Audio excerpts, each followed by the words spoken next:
Okay, so right off the bat, let's get one thing straight. Quake is for everyone, Quake is everywhere, Quake is good for you, and Quake is forever. I love Quake. If I wanted to make a game, it might look something like Quake, and I mean that in the very best way possible. It's a shooter made by id Software shortly after the original Doom games, and stylistically it's kind of all over the place. It's like, after working on the techno demons of Cyberhell and Doom, the developers couldn't decide if they wanted to make a game that had a medieval setting with knights, or go for a more otherworldly Lovecraftian vibe, or if they wanted to make a science fiction game featuring dudes with laser guns. It was like they couldn't decide if they wanted to make an action-packed heavy metal first-person shooter in the same vein as Doom, or if they wanted to create something with a sense of dread and a heavy atmosphere that would hang over everything. So, being unable to decide exactly what to do, they just did everything. They just threw in everything with the kitchen sink. So what I mean when I say that a game made by me might look something like this is that the game combines so many of my interests and loves, and it all just kind of works, honestly. If you step back and examine the individual parts and pieces of the game like I just did, you might realize that, yeah, it is kind of weird that they couldn't settle on a single setting, and it is strange that you have Dark Ages barbarians teaming up with futuristic lasermen, but when you're playing the game, you don't think too much about it. The game's fast, and as was the norm for 90s shooters, Quake doesn't have much of a plot. Sure, at the end of each episode there are screens talking about how you defeated the big bad and how you get to go to some other realm, but dude, I'm not friggin' reading all that. What do you think I am, an English major? No, you would have to be crazy to get a degree in reading books. But really, the gameplay is the focus. It plays like a 3D Doom, which is to say that you kill stuff and you run really, really fast when you're doing it, so it's all kind of a blur until you realize that you missed some kind of key used to open a door, and you just have to run through the level 17 times because you can't find the key, and so hopefully eventually one day you will find it. The levels in these games are essentially labyrinths. This is definitely one of those games that would have benefited from some kind of in-game map, but this game came out in 1996, which was before the release of Google Maps in 2005, which, as we know, invented maps in the first place, so I can't fault it too much for that. And I love this. Sometimes the developers just want to be jerks, and it's kind of hilarious.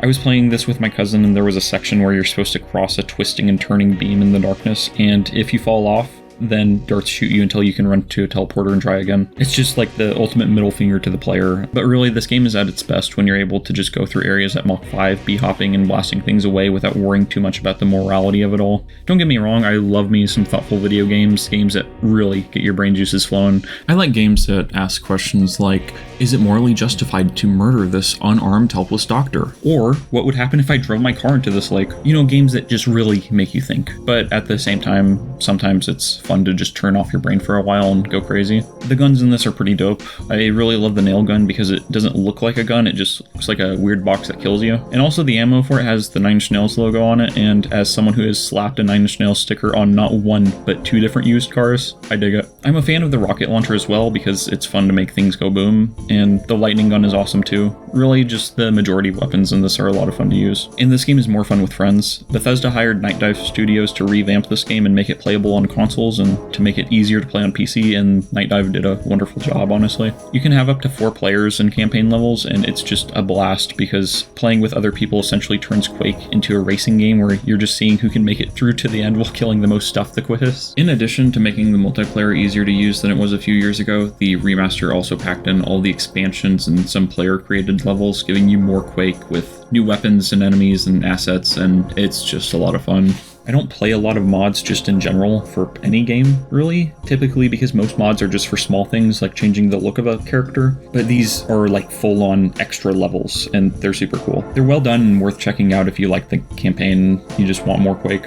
So Nine Inch Nails did the soundtrack to this game, which is why their logo is on the nail gun ammo. So I read a story about this game years ago, and I've looked and I can't find a source for it, so if you have the source, please drop a comment and let me know where it is. But the story goes something like this. Essentially, Nine Inch Nails and id Software were both fans of each other's work, which is why Nine Inch Nails did the soundtrack to this game. Apparently, id Software was expecting Trent Reznor and the rest of Nine Inch Nails to come up with a soundtrack that sounded closer to the original Doom games, or even the later Doom soundtracks. You know, something that really just gets your blood pumping and feels actiony and makes you ready to kill some stuff. So the story goes that id Software was completely caught off guard when they heard the soundtrack that the band actually had made, because it's weird, it's creepy, and it's atmospheric. If the Doom soundtracks were all about getting you hyped up, this Quake soundtrack is all about getting underneath your skin. While I would call Quake more of an action game than anything else, this soundtrack definitely contributes to the feeling that you sometimes get that you're actually playing a horror game. You know, I really love the fact that Nine Inch Nails did the soundtrack and all of the sounds for this game, because every time I hear this in the game, I just imagine Trent Reznor doing this in the studio.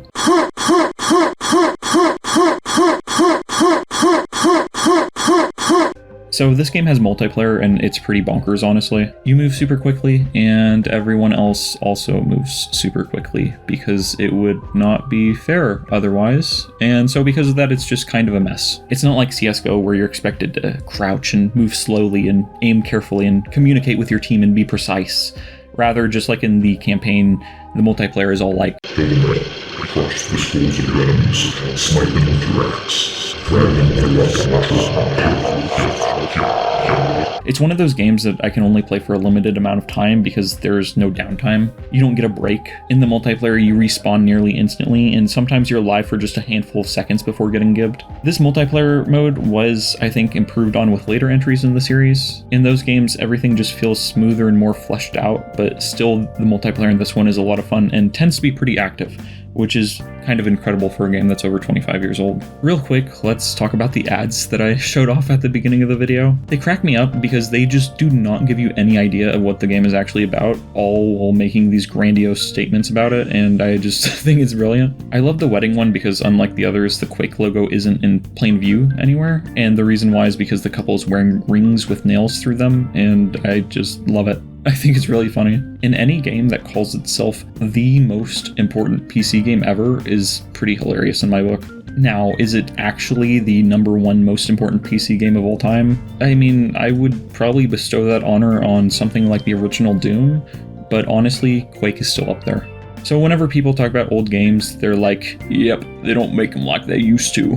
But I think they do, actually. Dusk is one of my favorite shooters, and I think it's probably the closest thing to a modern successor to Quake 1. It's dope. Herat has been a lot of fun as well. And of course, the newer Doom games are absolutely brilliant, just crazy and super intense. But I think it's safe to say that without the original Quake, those games wouldn't be what they are.